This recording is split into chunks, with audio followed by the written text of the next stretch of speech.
ThePrint Off The Cuff, presented by 361 Wealth, corporate partner AU Small Finance Bank. While it's well known, it's an admitted fact that people in the media, particularly on camera, tend to use too many superlatives, adjectives, exaggerate. But in this case, there is no exaggeration in saying that we are sitting today with one of the builders, one of the greatest builders of modern India, especially post-reform India, Mr. R.C. Bhargava, young kiddo to friends. Wonderful to have you on Off the Cuff, and thank you very much for hosting us in your magnificent, beautiful home in Noida. Thank you for coming here, Shekhar. It's been a long time since we had a chat. We recorded a Gupta talk in the Maruti factory, I think some 17 years ago or thereabouts. But we meet here and there, and we keep track of you and all the stuff you do, including this marvelous book that you wrote a couple of years back, Getting Competitive.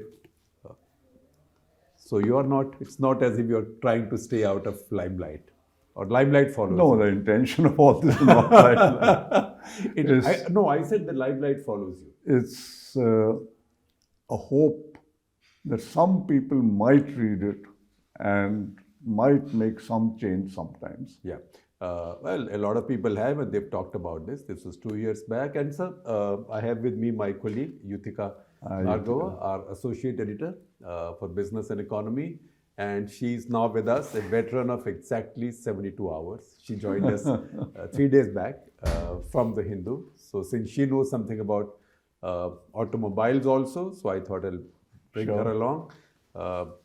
And we'll talk on a much wider plane about manufacturing. Where is India headed?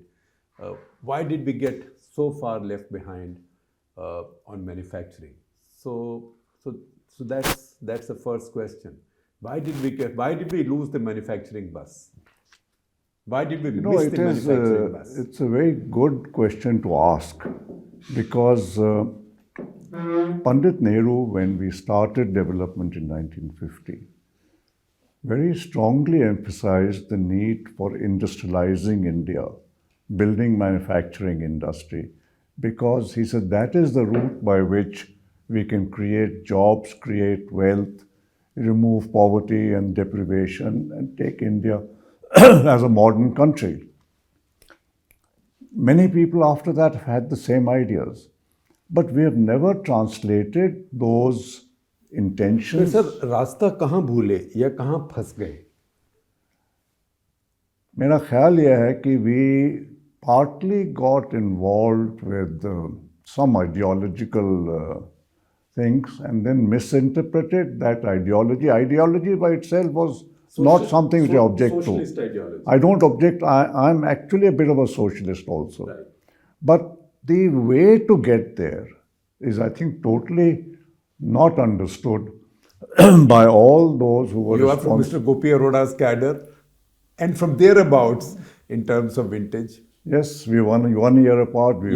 So he was a pakka socialist. Sure. No, but socialist, Shekhar, means you're wanting that there should not be people in the country who are so deprived of the basic requirements of human beings. Socialism doesn't either mean everybody should be equal or they Equally poor. Equally poor, or that there should be no rich people. That is not socialism. Right. My socialism is that there has to be some amount of equity in the way people live. That people should not be derived of the basics of living with some dignity, some comfort. The problem is that how to get there. What is the correct policy? What is the correct strategy? How do you implement it? I think that has never been understood properly by the people who are doing it, which really means the civil services, the economists who have been concerned with this. And why that has not happened is because I think we have not really considered that these are areas which are specialized areas. They're not something which, if I've studied history, I can come and tomorrow make industrial policy. It's not like that. I think you need to understand And in today's competitive and really quite complicated industrial systems and competitiveness and all that, you need to understand much more. I think we went wrong completely. So you're raising questions about where you came from, about your own alma mater, that is Indian Civil Services.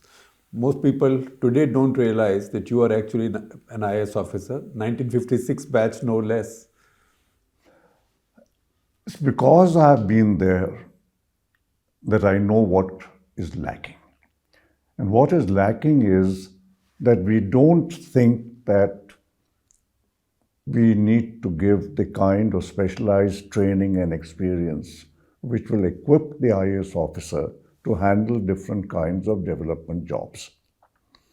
This business that everybody, irrespective of being trained for it, can handle any job.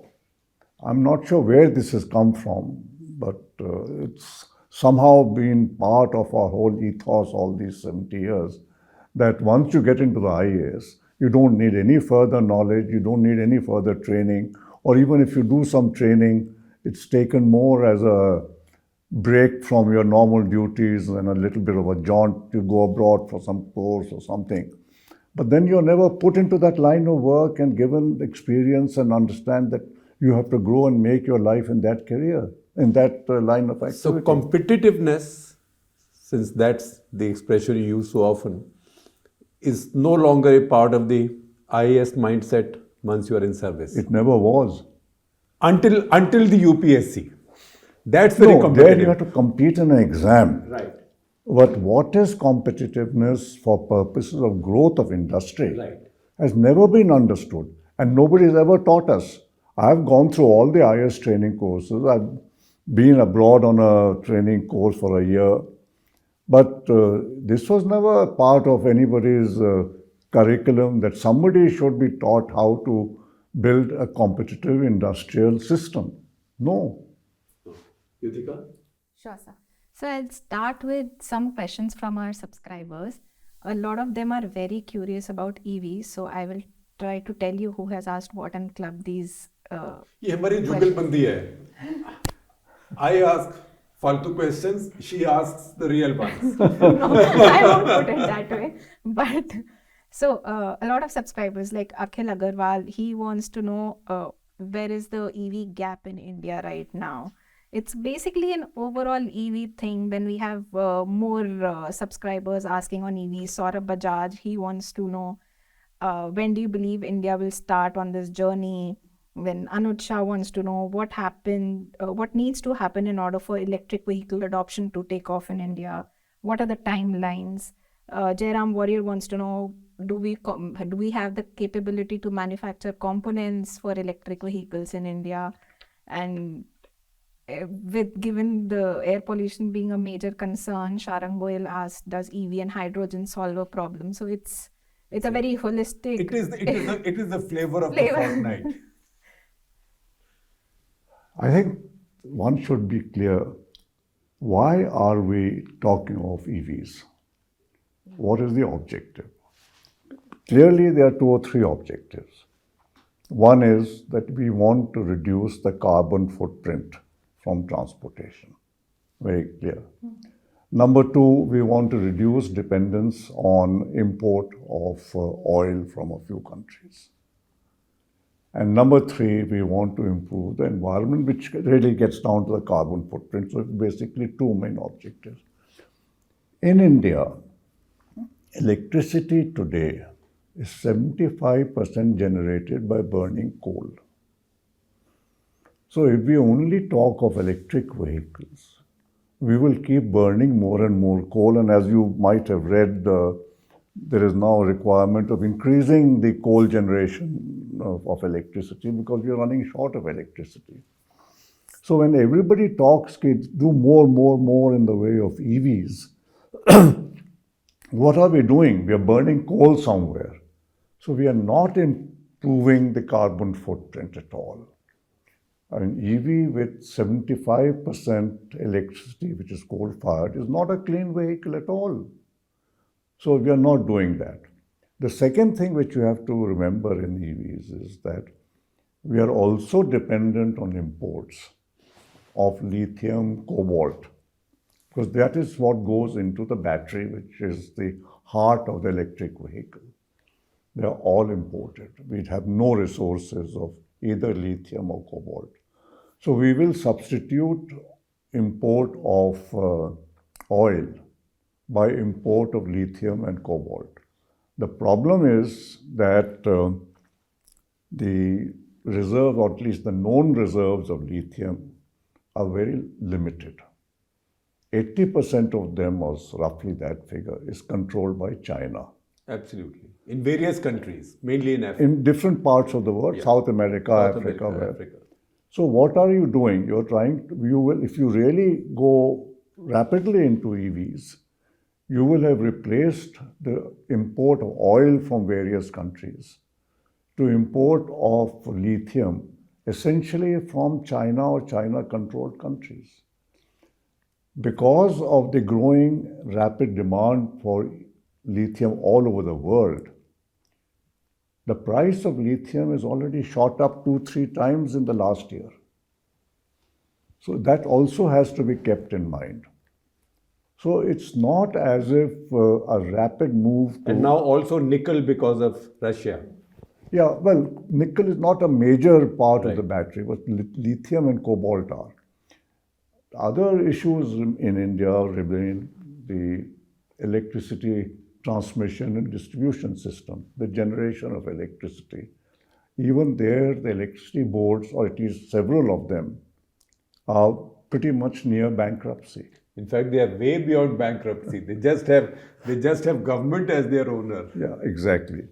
And the result is, and I can say this from here where we live, frequently there are power goes off because the transformers are old and they trip or something happens or they burn out. They don't have money even to replace the distribution transformers. So if you increase the electricity load by a lot of vehicles. Another problem, a lot of people in India don't have dedicated parking places for their cars. They park it on the roadside, we see it everywhere. How do they charge their vehicles? The recent surveys done in this area, Shekhar, have shown that only people with dedicated parking spots have bought EVs. And that makes sense. That makes sense, yes. So there are all these limitations. So because of which, just concentrating on EVs in India is not an appropriate solution for us. Yes, there is a requirement of EVs at a certain level who can afford and who will have EVs. But we need other ways of getting the other two the objectives of reducing import dependency on oil and carbon footprint. We have to look at those options. Ethanol. Ethanol is a very clean fuel in terms of carbon footprint. How to produce enough ethanol is something which requires a lot of study. Biogas. India has huge wastes of various kinds. All of it could be converted into biogas. Very clean source of energy for us. But not much is being done in that area either. Temporarily, at least as a bridging gap, you have CNG, which government is pushing and which is making rapid growth, but CNG is not the only answer. Then there is hybrid technology. And Toyota is the leader in hybrid technology. The current carbon footprint of a hybrid vehicle is actually better than of an EV with 75% coal-generated electricity. Right. So all of these technologies need to be pushed. And that's the reason Maruti can wait. That's why we are looking at all the other technologies also. Not only saying that EV, we'll only make EVs. We are not going to do that. It doesn't make sense for us. At least, I don't think it makes sense in the national context either. As Maruti, Shekhar, Yuthika, we feel that we should use our knowledge and availability of technologies from Japan and things to do what is likely to be the best in the national interest. It's not only Maruti's interest. Certainly, if we do something which is in the national interest, Maruti, I think, will also benefit. It can't be otherwise.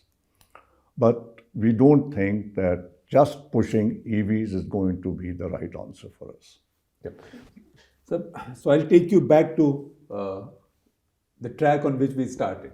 The transition from government, from the top rung of the government, which is the IAS, and you had 25 years in the IAS already, 56 to sort of 81.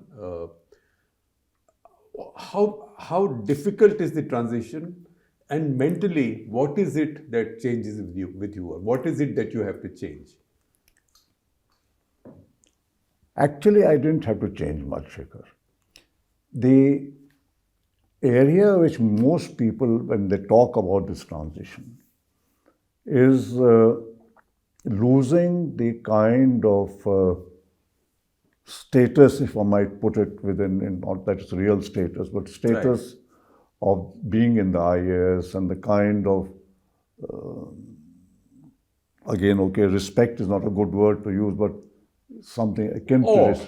There's a little bit Yeah, of the thing aura. which you control, okay, Aura, maybe aura. These are guys who are people who will control a lot of things.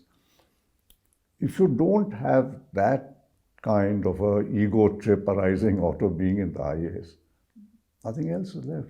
In fact, the other aspect was that when I decided to change, I was wondering that what is it that actually I'm achieving or will achieve by being in the IAS? Because you push a lot of paper, but very little happens on the ground. But temperamentally, when you move from one kind of profession to another, what are the adjustments you make? In my case, it's always been learning.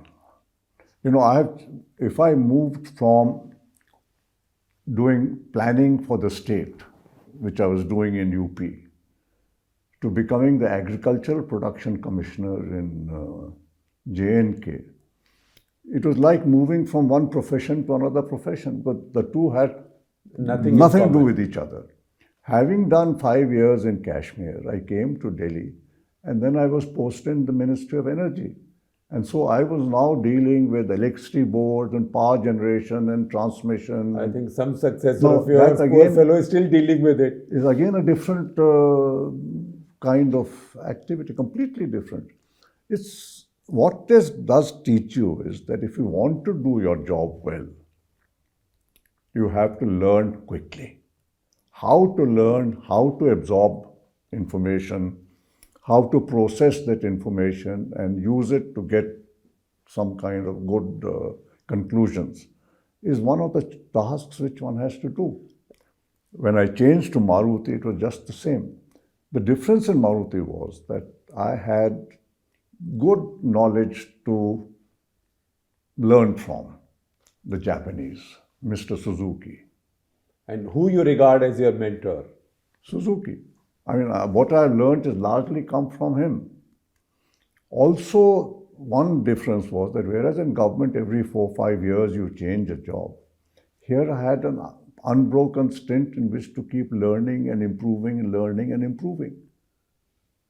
So it's not that difficult, but you have to get somebody to teach you. You have to be willing to learn. And as I said, to process that information. And you should then have an unbroken tenure in which to use that knowledge. I think that's the way to go. So what is it that you will do with today's IAS officers? How will you reorient them? If India has to become a manufacturing power? I would first start by professionalizing, and by professionalizing I mean having some people with knowledge of behavioral sciences and psychological evaluation of people's aptitudes and ideas and thinking, to create a small group of people who look suitable for working in the area of industrial development. I would then find ways of how they should be trained. And these people should then only be posted in jobs relating to industrial development manufacturing. They could even be seconded to selected private companies to understand at the ground level exactly what goes on. But you have to build domain knowledge, you have to build an understanding of competitiveness, you have to understand the importance of time in manufacturing. That time is a hugely costly commodity. Right. We don't value it. Yuthika? So I'll go back to Maruti. We have seen Maruti's market share falling, and previously you have said Maruti is working towards regaining 50% market share. But given that there are supply chain challenges, intense competition, demand for small cars is softening. You have said previously regulatory changes impact smaller cars more. So what kind of roadmap do you see for small cars in India, and how do you see Maruti changing with that, because small cars is Maruti's forte? See, you must remember market share is a function not only of what you do, but of what the whole market does. You can still produce what you intend to produce and sell all that you can produce and still lose market share or gain market share depending on what's happening to the rest of the market. So when we have lost market share, it's not as if we were not selling almost everything which we could produce. And I think that as long as a company is producing and selling all that it can produce and sell, and selling it profitably, there's nothing much to worry about. Going forward again, what will happen to market share, as I said, is a function of various other factors. Markets has changed, but then we have to change our structure of manufacturing facilities so that we have more in the way of SUVs and cars and that way. Reduce the manufacturing facilities for the smaller cars, because that's the way it's not so much the market, it's the way the market has almost been forced to change by external factors. So that is something which we have to continue to do. And these include taxation, because you talked about that. Taxation both at the central and the state levels. What has recently been reported, except for one paper, everybody forgets the state taxations. States levy roughly 10% of the cost of the car as a one-time road tax. Road tax mostly is an annual charge. Here they made it into a one-time cost. We pay insurance for 3 years at the same time, again at the time of buying. All adds to the initial cost of acquiring a car. So it has made, and regulatory changes, of course. So we have more regulatory changes coming Sorry? up. More regulatory changes coming up this year. Yeah, sure. So then what happens That to will only smaller mean cars? that the market for the small cars will shrink further. So will India no longer be a small car market in No, the medium market term? will still be there. It was a very big market. Now it has become... So why are regulatory changes affecting the small car market adversely? Shekhar, the change which you make for the regulatory changes, whether it's basically in the area of safety or emission, the cost of making that change doesn't vary very much whether it's a small car or a big car. Okay. If you put an airbag or you have to put catalysts for things, it costs the same. So the cost piles up on a smaller base. The base is smaller, so the impact is much larger on the customer. So before I let Yuthika come back in, there's a question, I'd say my favorite question.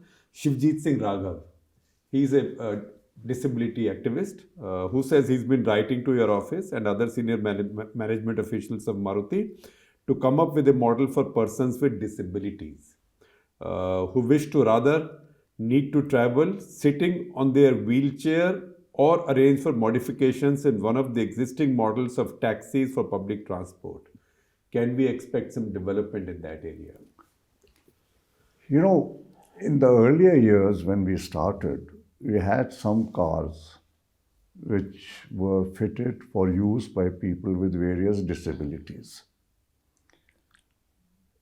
Later on, these had to be discontinued because the companies in Japan who were making these special fitments, they found that the business was not a viable business. It was not economical to do it. And there were some other problems with the imports and things at that time. In all of this, the difficulty in a car manufacturer who's a mass volume manufacturer is the customization of individual vehicles. And really speaking, what should happen is that the customization of a vehicle to meet individual requirements, because there are so many different kinds of disabilities, that it has to be done on a case-by-case basis. Difficulty is where to get the specific gadgets which are required for them, how to fit it in, what will be the cost implication. There is no government concession in terms of taxes on such things. The cost for the buyer becomes very high. It's mostly not viable. And a company like ours just can't do individual. So can the states find a way of sort of lightening the burden by reducing duties on these cars? That's one of the requirements, but I think there's a whole package of things, including the sourcing of the inputs. Right. And this is a separate business. Somebody should maybe do this as a separate business.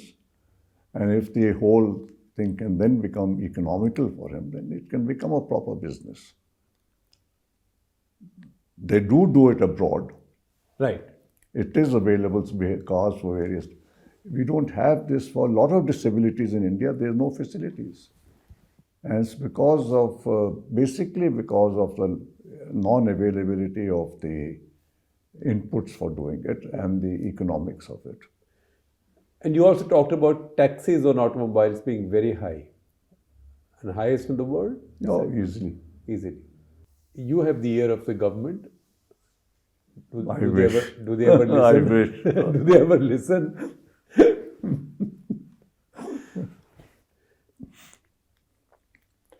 See, as I said that day in the press meet also, I also understand the government's point of view. They've got used to income at this level from the car industry by putting these high taxes. If they were to lower the taxes, at least for 2 or 3 years till the volumes pick up, and it'll be at least 3 years before volumes pick up, they'll have a loss of revenue. They'll have a large loss of revenue.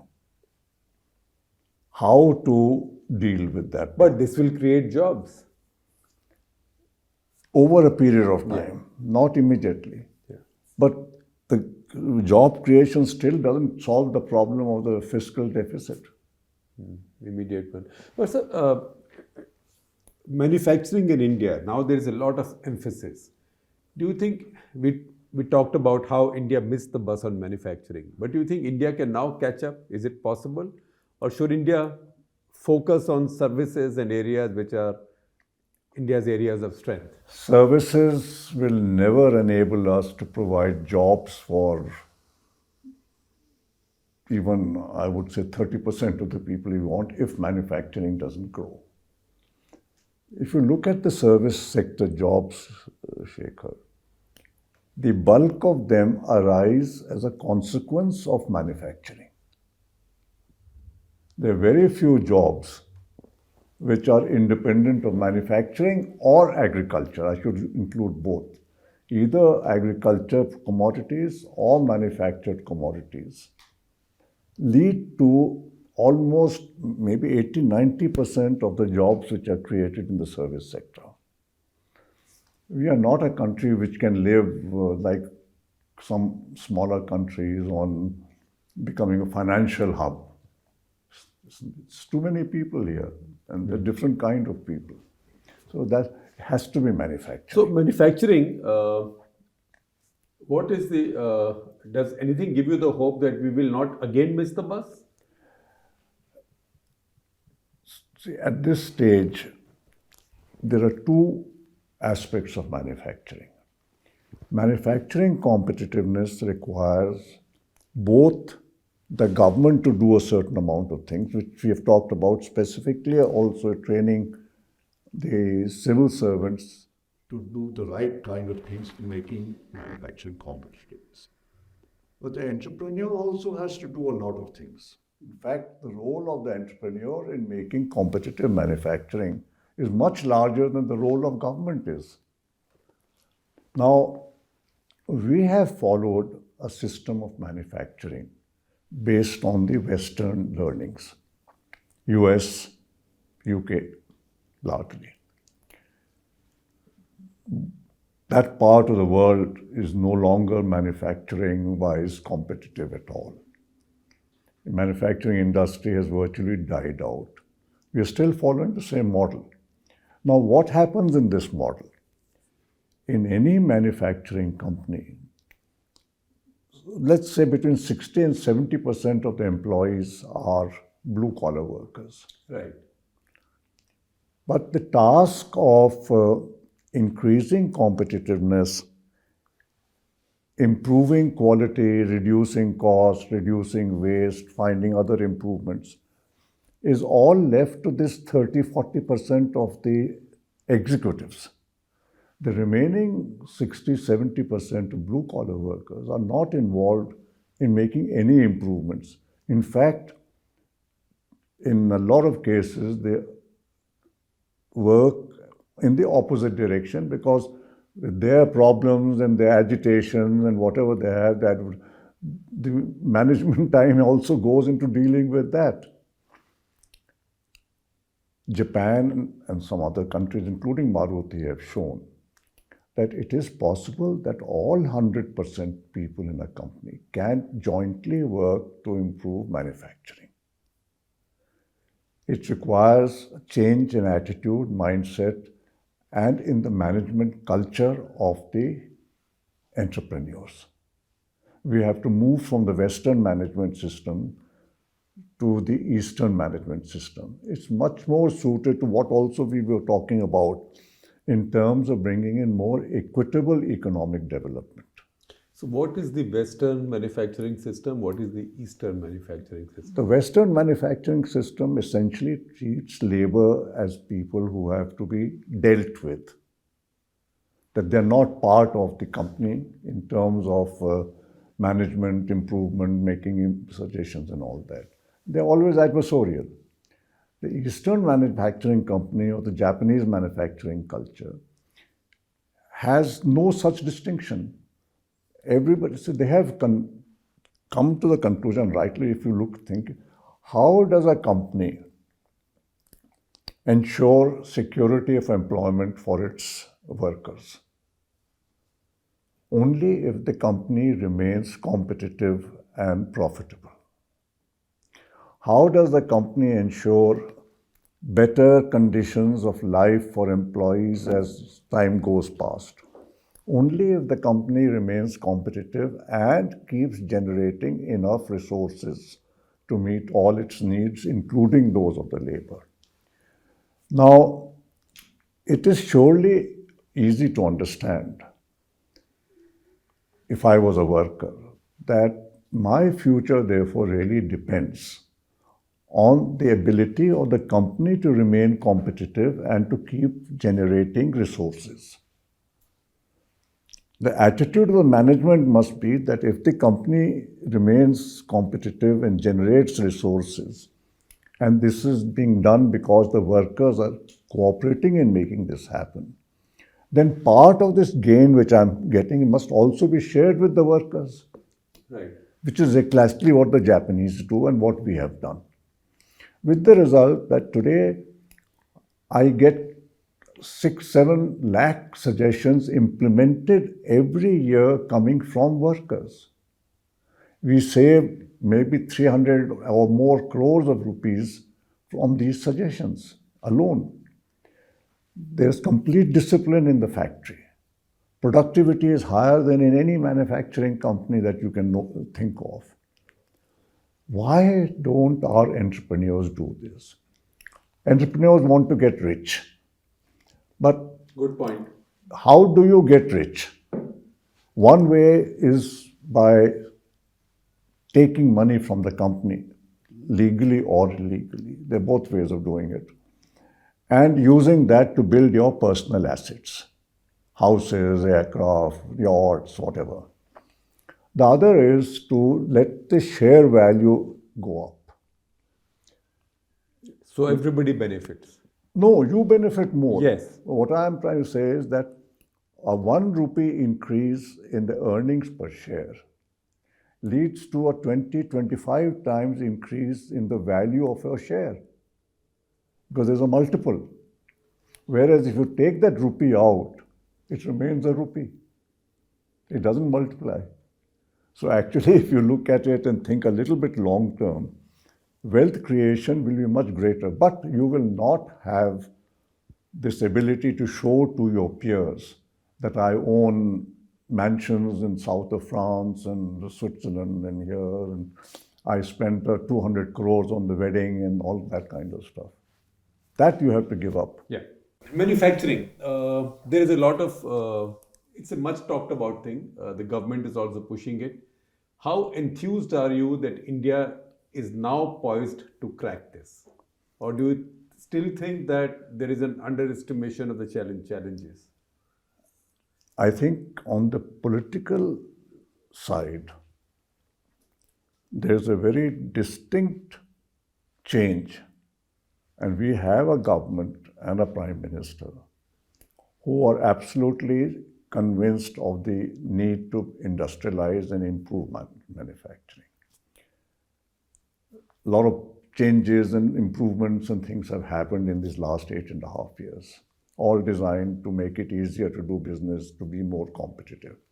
Results have still not come. The growth or rate of manufacturing, unfortunately, has not... no, in fact, it's still stalling. It's absolutely stalled. Why? Same reason I told you, that the ability to translate the intentions of the policy of the politicians into actual ground realities is lacking. And where is it getting blocked? Is it still getting blocked at civil servants? Civil servants at different levels. I see. Also, the entrepreneurs are not doing their job. The entrepreneurs are not investing right now. That's true. See, it goes back a lot more. The culture we have built up in the entrepreneurship is you set up a factory or any industry or any business essentially to benefit your family and yourself. It's a source of living for you. We don't do it with the intention of growing this business and not being too bothered about one's personal, as I said, ability to show your peers how well you have done. Change in approach. The impact of that change, Shekhar, is that you will realize that you cannot grow a company and modernize it and make it better unless you retain your profits within the company. The importance of retained profits is not understood because our system created a system where it was good to take out money from the company to avoid paying taxes. But sir, entrepreneurs will change because they are competing. What will make the civil services change? The directions to keep them training and give them, put them through a orienting course and make them learn and put them on jobs and judge them by results. So will you be happy to run some of those reorientation courses? I wish I was young enough to do it. you should do what everybody does now, make videos. Yeah, that is not so difficult to do. But not that you need any more stardom than you have. Yes, you are right. In fact, as I was saying the other day, Suzuki started a foundation in India, Suzuki Foundation. I'm one of the trustees of that. Nipen Misra is the other trustee. We were able to agree that the main purpose of this foundation should be to educate IAS officers, both at the state and in the center, on how to improve industrial competitiveness. Also use these funds for training people in selected industries, especially people from Japan who come here, to go and see in Japan exactly how things are done. There's a very different culture there. Right. The people should be exposed to it. Our managers, or let's say HR managers in India, have no clue that there's a different way of managing compared to what we are doing. Yes. They all follow the same pattern. Even in our IIMs, we don't teach anything other than the Western methods, all based on Harvard case studies. Manufacturing, Harvard, कहाँ है? Where is? वो होता तो फिर China क्यों जाता? China क्यों बनता फिर? Yeah. So, Yuthika, we are coming to the last few questions. So, you ask one and I will ask one, and maybe then we'll let Mr. Bhargava go. I will ask him the trick question. Done. So this is a question which I also wanted to ask, and two of our subscribers are also very interested in this, which is the safety crash test ratings that recently came out. So I wanted to ask if it affects customer perception of Maruti, and how would you deal with it? And our subscriber Sanjeev Galwankar, he says that what is the roadmap for Maruti, being the biggest Indian automobile manufacturers, to have a car which fully adhere to NCAP standards? And Colonel KL Vishwanathan goes on to add that you recently said that it's wrong to believe that global NCAP understands safety requirement better than the country's government. In same vein, is it not wrong for industries to assume they know more than the government about the policies? I don't think industries ever said that they know better. All I said was that if governments all over Europe and Japan and America have enforced certain safety standards, do we mean to say that NCAP, which is an organization, charitable, they're not profit-making, but funded by certain interested parties, that they know better about safety than all the governments of the world? I said that. I didn't say we know better. We only follow the standards which are fixed. By Government of India. By Government of India. By the government, we follow the standards fixed by the European EU. Right. The Japanese have similar standards. Our standards are not different from anybody's. The US Department of Transport Safety, or whatever it's called, they have a very long time they've had this system that they decide on safety standards and other regulations based on a cost-benefit analysis. What is the cost of this? What is the benefit of this? NCAP doesn't do anything of the kind. So NCAP is like a rating organization. See, Shekhar, if you want to say that this is a rating which should follow, I should be able to show that the benefits of this rating, of this following this, will be better for the customers than the existing rating. Who has shown this? If the result of a particular standard is that much fewer people will be able to use a four-wheeler and will continue with a two-wheeler, is the benefit for the country more in terms of safety or less? Because two-wheelers have the highest rate of deaths through accidents. 43% of the national deaths are from two-wheelers. And by making the vehicles very safe, by putting in all kinds of NCAP recommendations, you will restrict the car market. I don't think anybody is looking at the impact of cost on the affordability of cars. We are not a country which has unlimited number of people with unlimited resources. The number of people who will buy cars will shrink, as you've seen. It's already happened even with the BS6 regulations. So if you put higher regulations, you'll shrink the market further. What will people use? So where is the benefit cost in this? So BS6 regulations, you mean cost has gone up because of these new environmental demands? And safety, crash tests and all that. And safety. So finally, the sort of ramban that the government is trying to use to promote manufacturing, it hasn't shown results as yet, but this is what they are counting on. That is PLI. What do you think of the scheme? Do you think it will work? And if it's not working, then what do you think can be done to improve it? PLI, I think, is a very good scheme for a certain situation in industry. When you are, we have a lot of import substitution to do in terms of manufacturing in India. Components, let me deal with areas which I know of. In the automobile component industry, in our case, the component manufacturers import something like 15% of the total value of inner parts because they're not made in India.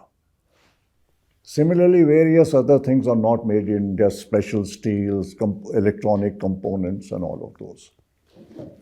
If you start that manufacturing in India, for the first 2, 3, 4 years, any new manufacturing company will be much higher cost than companies established abroad for making the same components. How does the domestic industry survive? Either you have to ban those, but that is not a good option because it will increase cost of manufacturing in India and maybe there will be shortages. So to enable the nascent industry in India to compete and survive for the first few years, the PLI gives the subsidy to make them at par with the imported cost. So it's a very good scheme for startups in areas which are new. And I think it should be continued for that purpose. It's not a scheme which can help existing established industries by becoming competitive. You can't subsidize industry in that sense forever.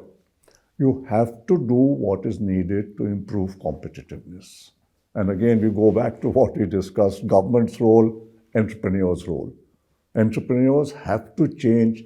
They have to approach the thing that our role is to make industry competitive and keep growing. Right. Your wealth will grow as the industry grows. So if you were in place of the government, or if the government asked you, how do we spend this money better? Because anything the government dispenses, it's a subsidy government is dispensing, there's every chance of this being misused. No, PLI, I'm saying I'm in favor of PLI. No, I know you're in favor of PLI, but what will you do to ensure that it is not misused? Because if some government officer is then certifying who deserves PLI, there will be issues there. I think the way the PLI schemes are made, they are really today restricted to startup areas. They're not given to...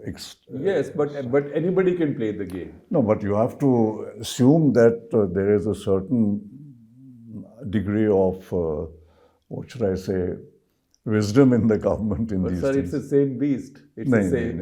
It's the same. What you're saying is different from lack of knowledge. What you're saying is, I'm not sure what that is actually, but it's foolishness to try and subsidize existing industry. Right. You know you can't subsidize existing industry. No, not that. I'm saying when government has the power, somebody in the government has the power to sign a file, to decide. One person can't do it. Whoever. Many people have to get involved. Whoever, but we've seen it won't this happen, before. Shekhar. I don't think the government works. We've seen export subsidies. When it involves several ministries, the problem with the government system is it has too many checks and balances and slows down everything. It'll slow down this also. Well, it will slow it down, but our experience is that while it has the more checks and balances it has, the more leakage it has also. True, but this won't happen. But those leakages happen in different ways. Right.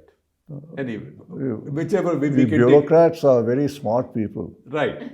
As you know better than anybody else. So let's conclude this on an optimistic note, and let's hope that finally we crack the manufacturing riddle in India. Yeah, I think I hope I'm banking on the young entrepreneurs now. Well, I mean, I don't think the older established stalwarts of industry are going to change. But I am hoping that the next generation. well, all growing economies see a shakeout of the legacy industry, always. Legacy entrepreneurs. Yeah, well, whatever. I know the same industry run by youngsters. There is creative destruction in good capitalism. I hope that happens. So on that one, on that note on which we agree, do we agree, Yuthika? Yes, sir. Yeah. We certainly I think we can bring this to a conclusion. We can go on talking forever, but next time we are on a flight to someplace overseas. So we get a nice 9 hours. Thank you. The Print Off The Cuff, presented by 361 Wealth, corporate partner AU Small Finance Bank.